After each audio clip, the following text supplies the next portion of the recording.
Olá, o meu nome é Ana Paula Gomes e hoje eu vou compartilhar com você que está aqui comigo o capítulo 16 do livro de 1 Coríntios.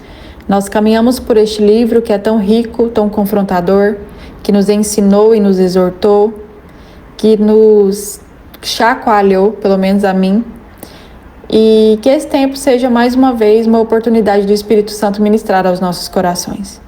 Que sejamos mulheres verdadeiramente instrumento de cura uma na vida das outras. Que nada possa nos distrair do propósito e realmente nos conectar àquele que nos chama, àquele que nos designou. Que eu e você estejamos sensíveis neste momento para ouvir a voz do Espírito Santo e sermos verdadeiramente tocadas de forma pontual e pessoal. Amém? Diz assim: Ora, quanto à coleta para os santos, fazei vós também o mesmo que ordenei às igrejas da Galácia. No primeiro dia da semana, cada um de vós põe à parte o que puder ajuntar, conforme a sua prosperidade, para que não se façam as coletas quando eu chegar. E quando tiver chegado, enviarei os que por cartas aprovardes, para levar a vossa dádiva a Jerusalém. Se valer a pena, que eu também vá, irão comigo. Irei, porém, ter convosco depois de ter passado pela Macedônia, pois tenho de passar pela Macedônia.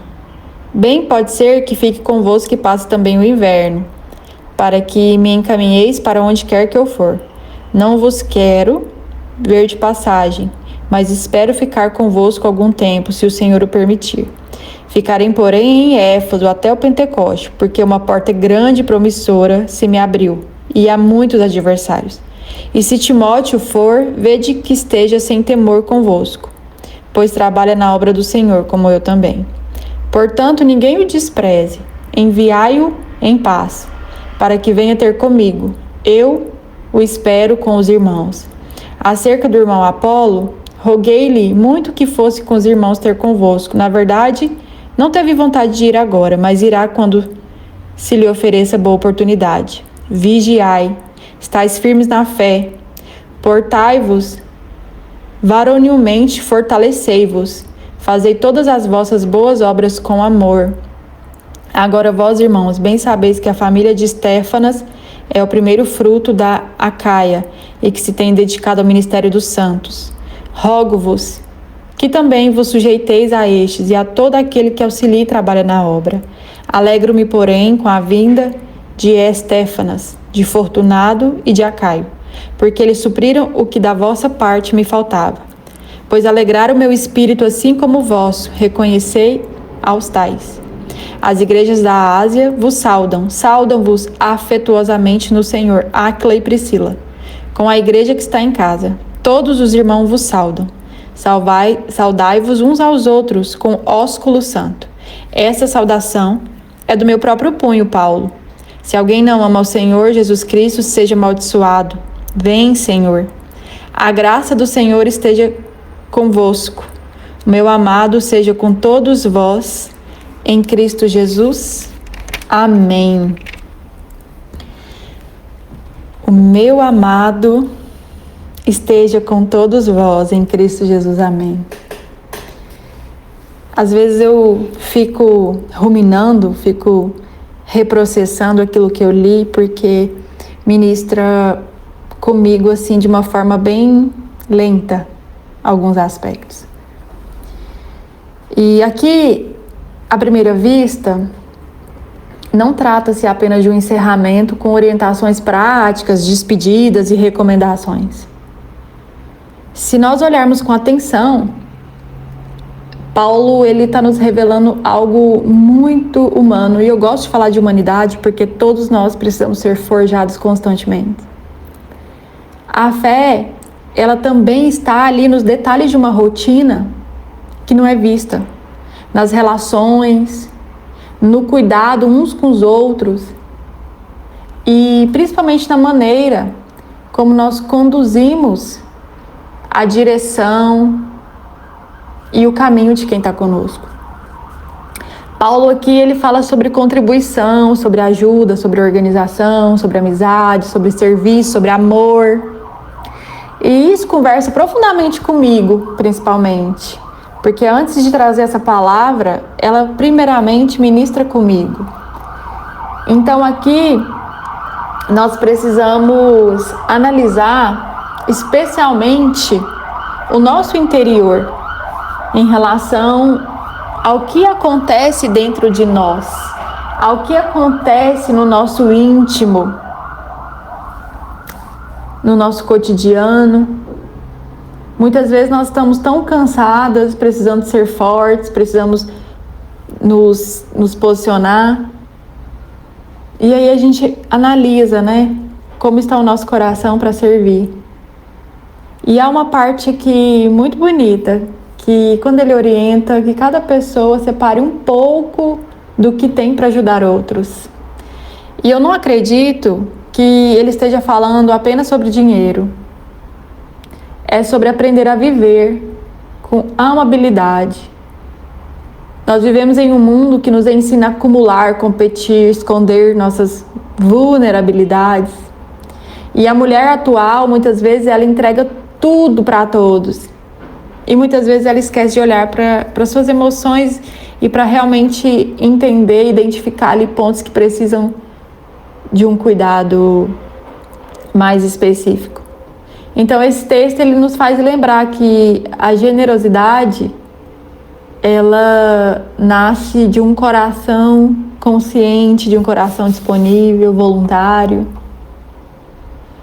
E Paulo também nos ressalta aqui sobre portas que se abriram para o trabalho dele. Ele menciona que havia muitos adversários. E isso também acontece no nosso cotidiano. Nem toda porta aberta ela vem acompanhada de facilidades, não é mesmo? Às vezes nós estamos exatamente no lugar certo e ainda assim enfrentamos críticas, inseguranças, medo, desgastes emocional. E aqui este capítulo nos mostra que a oposição nem sempre é um sinal de que nós estamos no caminho errado. Porque embora haja obstáculos, o Senhor é conosco o tempo todo. Aqui outro ponto que eu gostaria de ressaltar é que Paulo fala sobre a valorização das pessoas simples e fiéis. E ele cita nomes aqui. Ele reconhece os esforços. Ele honra quem serviu nos bastidores. E isso mexe comigo, porque eu sou uma mulher de bastidor. Então eu entendo o valor dos bastidores, não evidenciando aqui que eu tenho valor, mas entendo que tudo, absolutamente tudo que você faz com uma intenção correta é valorizado. Muitas mulheres, elas se sentem invisíveis, só que elas fazem muito, elas sustentam emocionalmente ambientes inteiros e elas raramente recebem reconhecimento. Então eu quero te lembrar que Deus está te olhando, que Deus está te observando se você é uma mulher de bastidor. Mesmo que ninguém perceba, Deus te percebe. Então que você possa se permitir ser usada, mesmo que você não receba reconhecimento de olhos humanos, o Senhor, Ele te vê, Ele te enxerga, Ele te percebe, Ele te designa. O amor de Deus está contigo em Cristo Jesus. Paulo termina falando de amor e não de desempenho, não de perfeição, não de cobrança, sim de amor. A maior necessidade de uma mulher é realmente se reposicionar nesse lugar de entendimento em amor.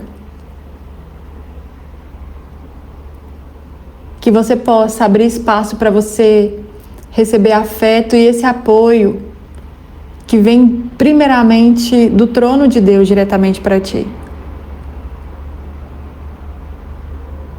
Que você possa sentir a presença do Senhor em todos os momentos. Que você continue firme.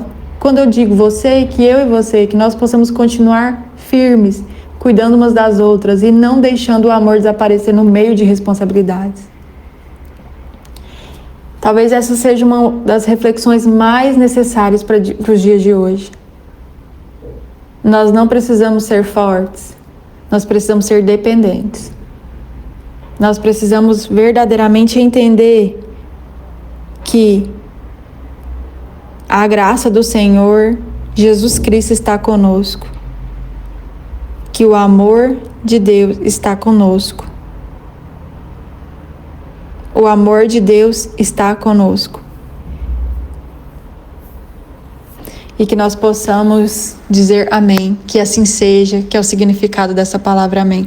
Que eu e você possamos entender o ministério da palavra de uma forma muito clara, vívida, e que nós nos permitamos ser transformadas de uma forma única, que o próprio Senhor ele possa tocar profundamente no meu e no seu interior, e que Ele agite as águas paradas do nosso ser, se for necessário, para que nós possamos verdadeiramente caminhar para este lugar de evangelho, de ensinamento, de boas novas. Eu e você somos carta viva, mulher, não se esqueça. E muitas pessoas, talvez elas não irão abrir uma palavra, elas não irão estudar a palavra, mas eu e você podemos ser essa palavra que elas não irão ler, através das nossas condutas, atitudes, dos nossos bastidores. Que você e eu possamos ser chacoalhadas nesse tempo e realmente sermos reavivadas e reposicionadas naquele que nos chamou. Amém? Forte abraço e te encontro na próxima leitura.